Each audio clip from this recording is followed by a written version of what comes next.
할렐루야. 4월의 첫 주일입니다.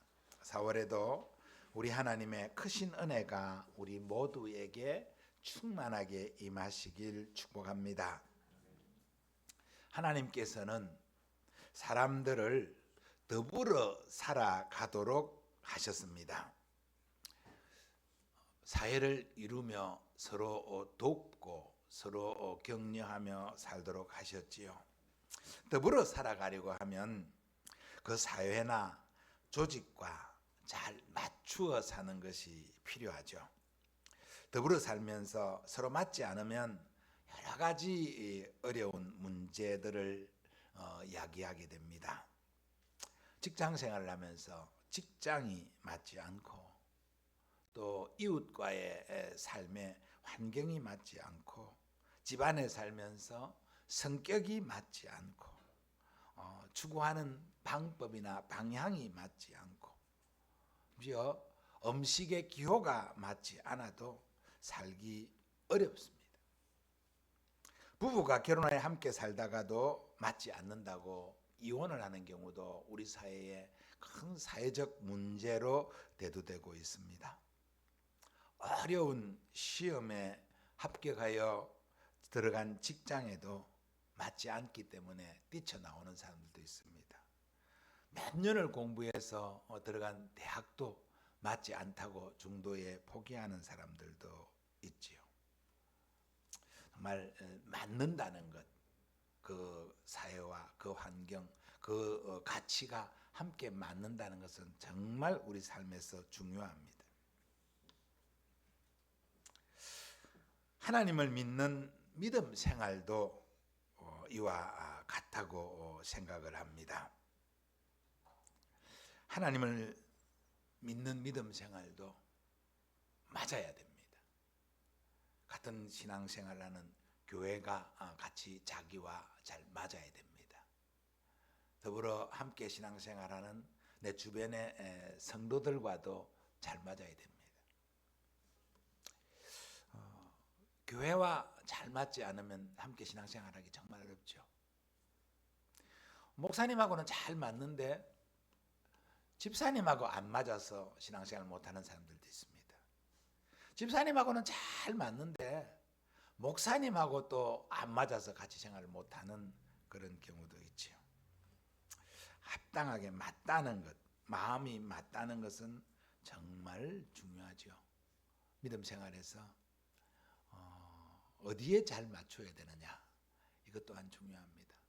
성도들과는 잘 맞는데 또 교회 생활하고도 잘 맞는데 정작 하나님과 안 맞는 그런 경우도 정말 많은 것 같아요. 교회 생활은 정말 재미있고 즐겁게 잘하는데 그래서 사회적인 영향력도 많이 끼치고 있는데 정작 성경화가 다른, 정작 하나님 마음에는 맞지 않는 그런 단체나 그런 신앙생활도 정말 우리 주변에 많이 있는 것을 목도하고 있습니다. 다른 어떤 것은 다 좀 약간 부족함이 맞더라도 하나님과는 잘 맞아야 됩니다. 하나님과 하나님의 마음에 합당해야 합니다. 사도행전 13장 22절에 보면 다윗을 왕으로 세우시고 정언하여 이르시되 내가 이새의 아들 다윗을 만나니 내 마음에 맞는 사람이라 내 뜻을 다 이루리라고 하시는 말씀이 나옵니다. 우리가 성경을 통하여 알 수 있는 것처럼 다윗도 우리처럼 여러 가지 약점과 허물을 가지고 있고 심각한 죄악에 빠지기도 하였습니다. 그러나 하나님께서 다윗에 대하여 내 마음에 맞는 사람이라고 하시며 내 뜻을 다 이루리라고 하시니 다윗의 그 어떤 죄악과 허물도 하나님께 문제가 되지 않았던 것을 알 수 있습니다. 이와 같이 물질적인 문제에서나 또는 직장의 문제에서나 또는 가정에서 관계의 문제에서나 여러 가지 약간의 허물이나 어려움이 있더라도 무엇보다도 하나님과의 관계에서 하나님의 마음에 합당한 성도가 되기를 바랍니다.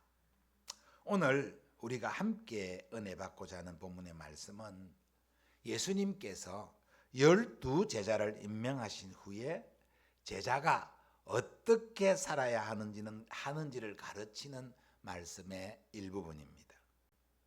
어떤 제자가 주님의 마음에 합당한 제자가 되는지를 주님께서 직접 말씀하고 계시는 부분입니다.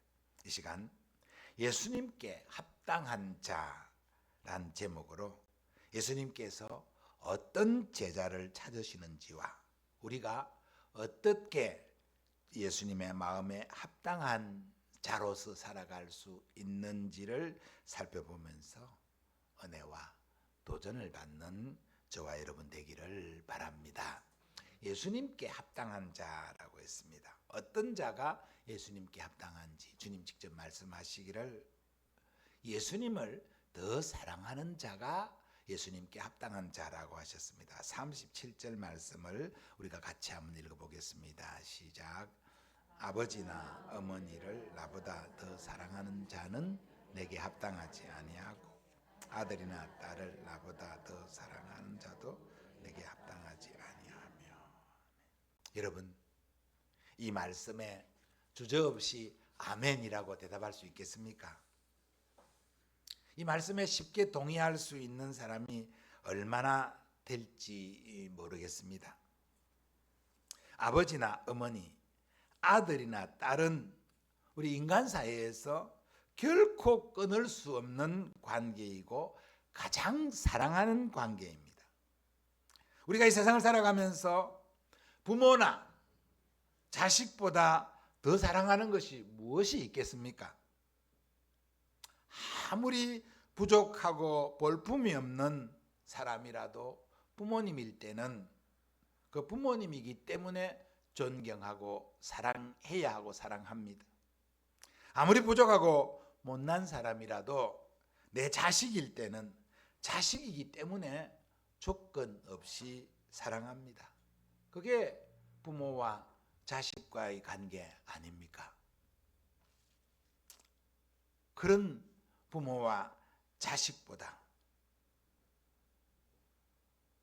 예수님을 더 사랑해야 한다고 주님 직접 말씀하십니다. 이게 무슨 말씀이겠습니까?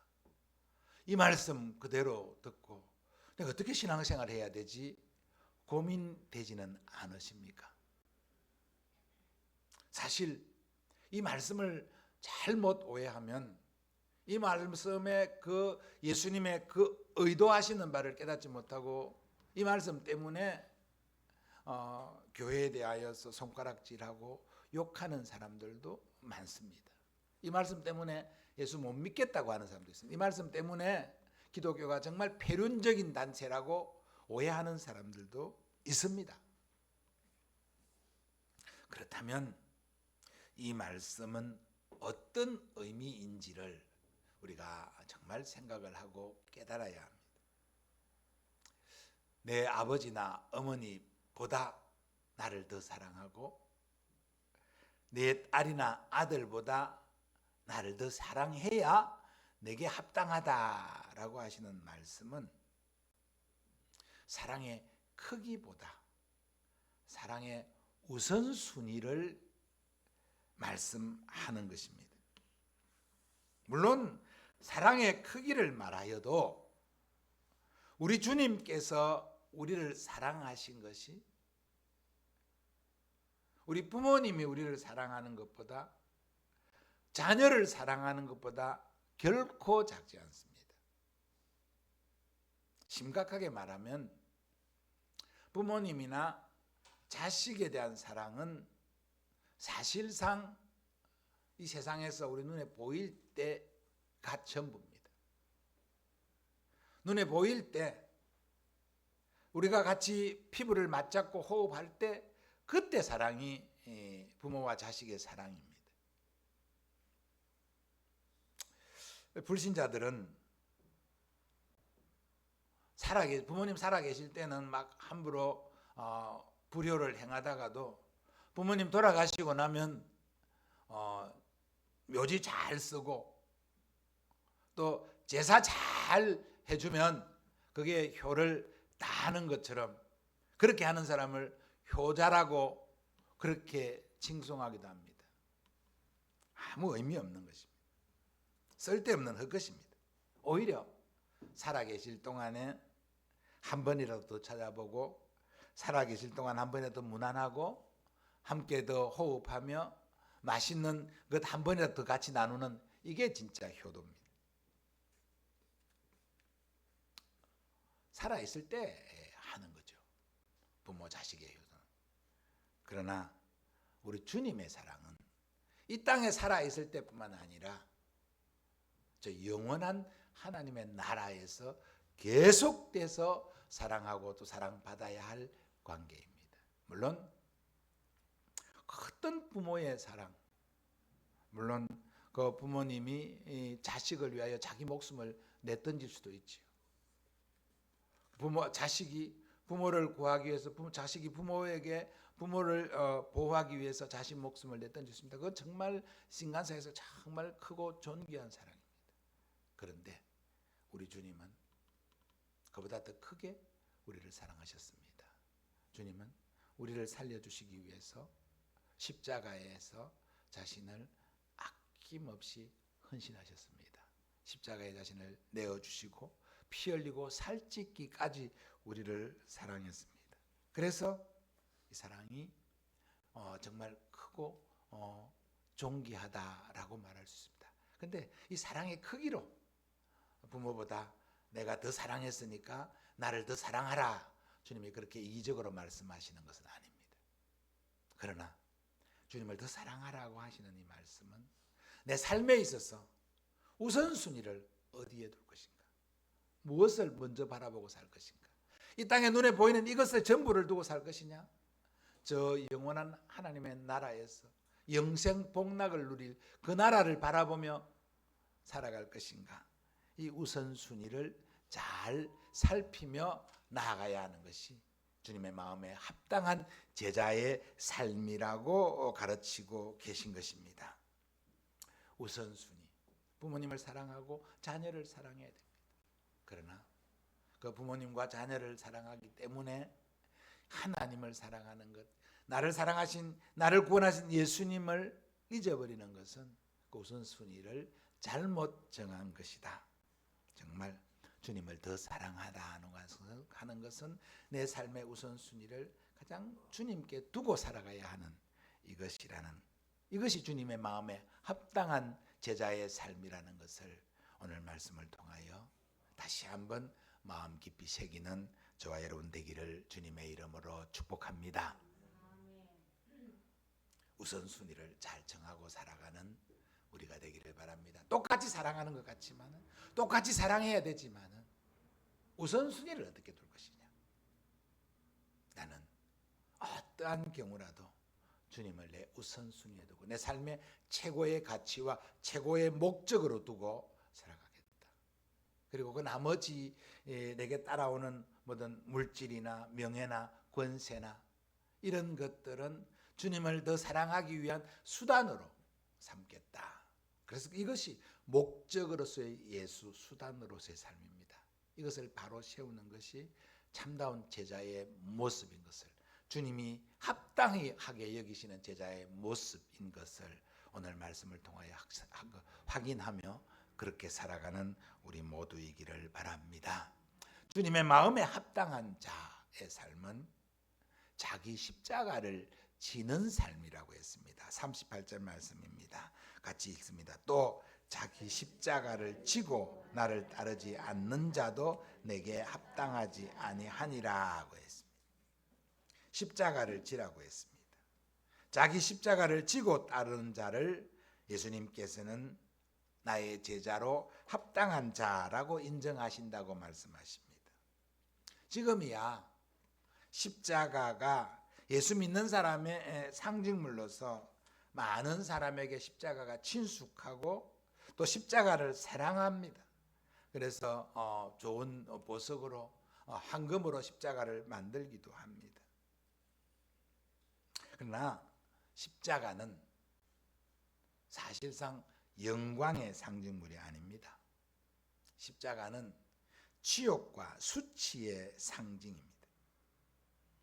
당시에 십자가는 흉악한 죄인을 처형하는 사형틀로서 십자가형을 당할 죄인이 자신의 사형집행을 위해 십자가를 자기의 어깨에 메고 사형장으로 걸어갑니다.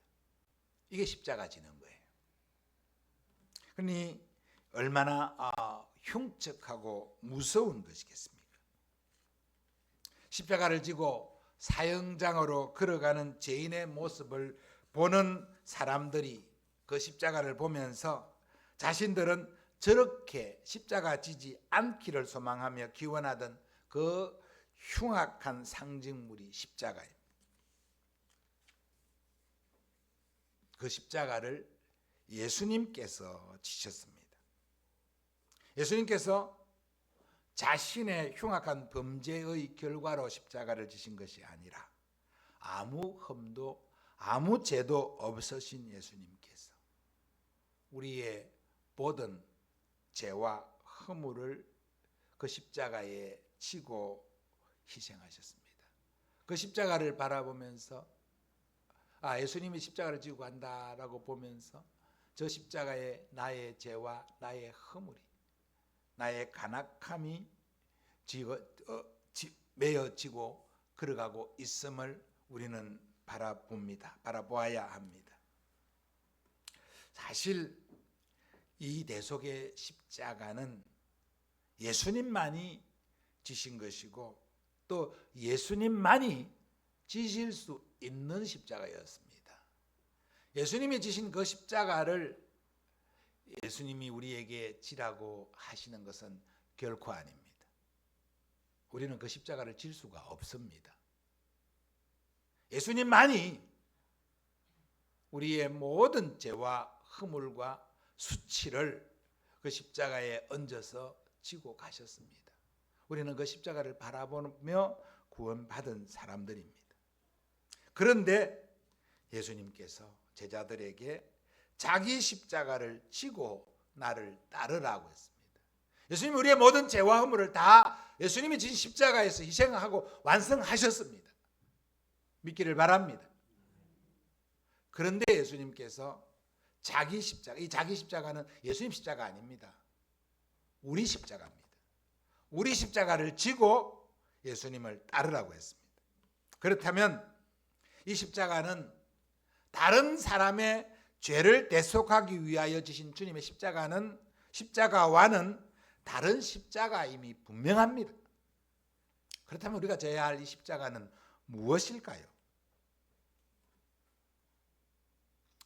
물론 우리가 져야 하는 십자가는 주 예수를 따를 때 주 예수를 믿기 위하여 잘 믿기 위하여 견뎌야 할 모든 어려움을 총괄적으로 말씀하고 있습니다.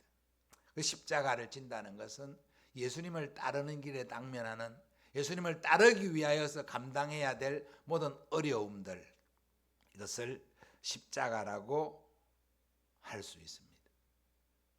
네, 우리가 당면하는 어려움 모두가 주님이 말씀하는 십자가는 아닙니다. 내가 잘못해놓고 내가 세상 법을 어겨서 고난을 당하면서 내가 다른 사람과의 관계를 잘못함으로 내가 고난을 당하면서 그것을 주님이 지라고 하신 십자가라고 착각하면 안 됩니다. 많은 사람들이 이걸 착각합니다. 자기가 잘못해놓고 그걸 그래서 당하는 어려움과 고난을 내가 주님 십자가 지고 갑니다 이렇게 말하면 안 됩니다. 주님이 말씀하는 십자가는 그런 게 아닙니다. 그게 아니라 주님을 따르며 주님의 길을 걸어갈 때에 내 잘못이 아닌데 내 허물이 아닌데 나에게 부과되어지는 그 어려움들, 이것을 주님은 십자가라고 말씀하고 계신 것입니다. 여러분, 많은 사람들이 오해하는 부분이 예수 믿으면 잘 된다, 예수 믿으면 복 받는다, 예수 믿으면 형통해진다는 말에 쏙습니다. 그래서 질병에 걸려서 예수 믿으면 그 질병으로 낫고, 사업이 부도나고 어려워서 예수 믿으면 사업이 회복되어지고, 시험이 눈앞에 있는데 예수 믿고 기도하면 시험이 통과되고, 그렇게 예수님을 착각하는 경우가 있습니다. 아닙니다. 아닙니다. 물론 하나님은 모든 것의 주인이십니다. 모든 권능을 다 가지고, 모든 능력을 가지고 있습니다. 그래서 하나님께서 경우에 따라서 이 사람은 이 병에서 낫게 했을 때, 예수님을 발견하고 예수님 믿고 예수님 따를 수 있겠다 생각했을 때는 그 질병을 낫게 해주십니다. 그런 복을 받는 사람이 있습니다. 이 사람은 이 사업이 굉장히 어려웠는데 망했는데, 이 사람이 사업에 다시 일어서서 회복되어져야 하나님께 더 좋은 영광이 되고 이 사람이 믿음의 길을 회복하겠다 싶을 때 하나님이 그 사람의 그 사업을 불같이 일으켜 주실 수 있습니다. 하나님, 이 사람은 시험에 합격시켜주면 오히려 이것이 하나님께 영광이 되겠다 싶어서 시험 합격해 줄 수 있습니다. 그래서 하나님이 주시는 은혜의 한 방편이지 그것이 목적은 아닙니다. 오히려 주님을 따르는 길은 세상의 것을 포기하고 버림으로 받는 고난이 더 많습니다. 그 고난을 통하여 하나님의 영광이 드러나게 되고, 고난을 통하여 하나님을 더욱 찾게 될 때에는 고난이 오히려 예수 믿는 길에 찾아옵니다. 그리고 대부분의 예수 믿는 길은 이런 고난을 통하여 영광으로 나아가게 됩니다. 그래서 예수 믿으면 모든 것이 형통하고 잘 되는 것이 아니라, 예수 믿으니 여러 가지 어렵고 힘든 일이 있지만 그러나 주님을 더 사랑하고 주님이 내게 주신 은혜가 더 크기 때문에 그 은혜를 향하여, 그 은혜로 인하여서 그 고난을 감당하며 나아가는, 이것이 예수 믿는 참다운 길이라는 사실, 이것이 주님께서 말씀하신 십자가를 지고 따르는 길이라는 것 믿기를 바랍니다. 우리의 삶 속에서 져야 될 십자가가 무엇입니까? 자기 십자가를 지고 나를 따르라고 했는데, 그래야 내게 합당하다고 했는데, 우리가 져야 될 십자가 무엇입니까? 주님께서 우리에게 맡기신, 우리에게 허락하신 사명입니다. 가정입니다. 직장입니다. 사업입니다. 이것을 믿는 믿음으로 감당할 때 어려움이 있죠. 불신자라면 그래 안 할 건데, 예수 안 믿는다면 이거 안 하고 그냥 함부로 할 건데, 그것을 믿는 것 때문에 참고 나가는 것.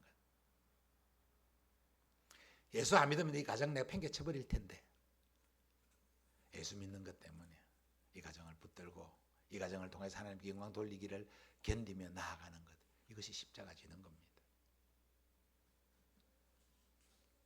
주님의 영광을 위하여, 주님의 몸된 교회를 위하여 참고 견디는 것, 이것이 십자가 지고 주님을 따르는 길임을 믿고 나아가는 우리 모두의 길을 간절히 소원하며 축복합니다.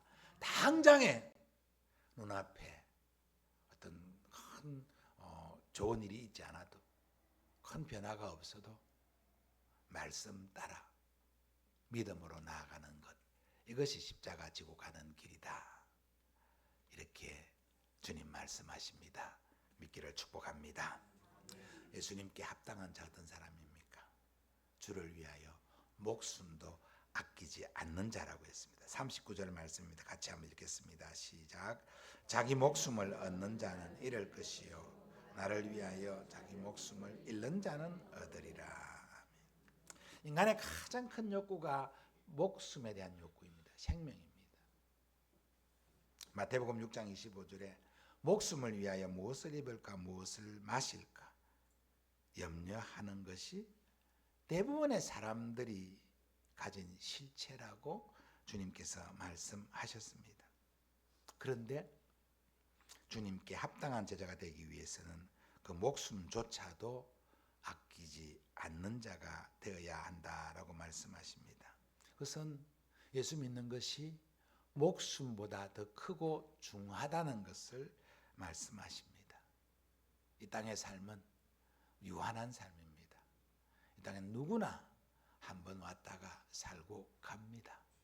그 시간이 조금 차이가 있을 뿐입니다.